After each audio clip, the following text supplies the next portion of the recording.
Okay, today we're going to be looking at using Photoshop to put your artworks and designs into mock-up images for displaying them. We're starting with some artworks from Little Studio by Rachel. We've got three different artworks, and this will be the end product. That's what we're going for today.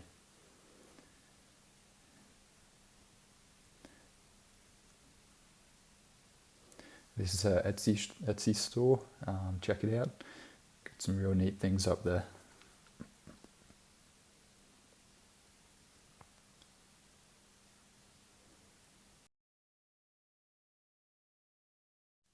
And this is a free-to-use resource we've been putting together at theesplanadeshop.com.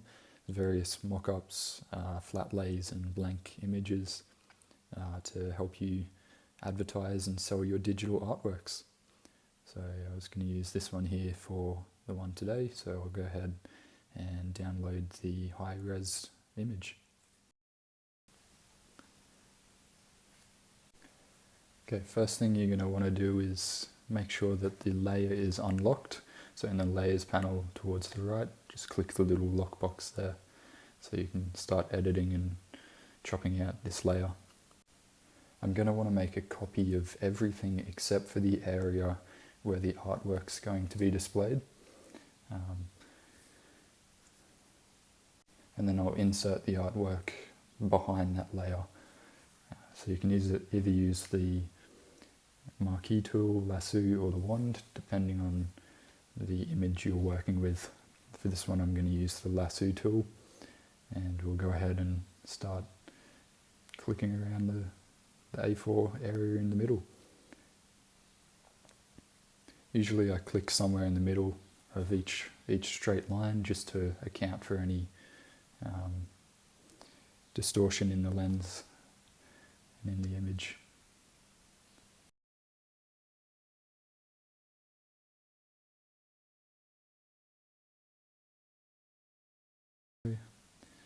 So we want to select the opposite of what I've got selected there, so right click, select inverse, and then right click again, layer via copy, and that'll have everything except for the white section in the middle copied.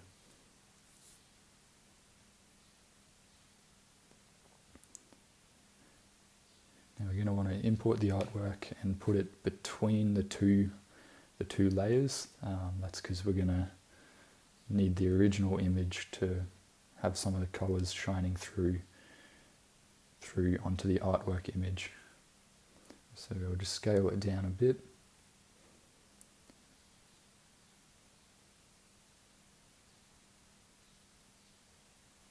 Now, because the frame is at a slight angle, I'm going to distort the image a tiny bit, so go into Edit, Transform, Distort, and we'll just pull the corner out a tiny bit. You probably don't have to do it on this one, but keep that in mind for photos that have the frame sitting at more of an angle or a different perspective.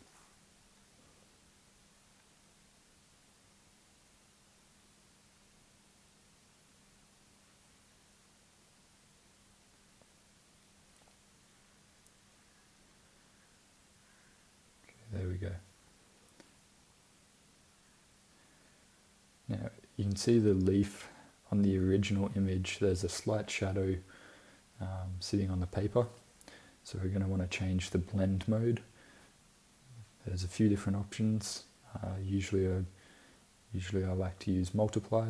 It tends to look pretty good, and it'll make the image look realistic and let the colours come through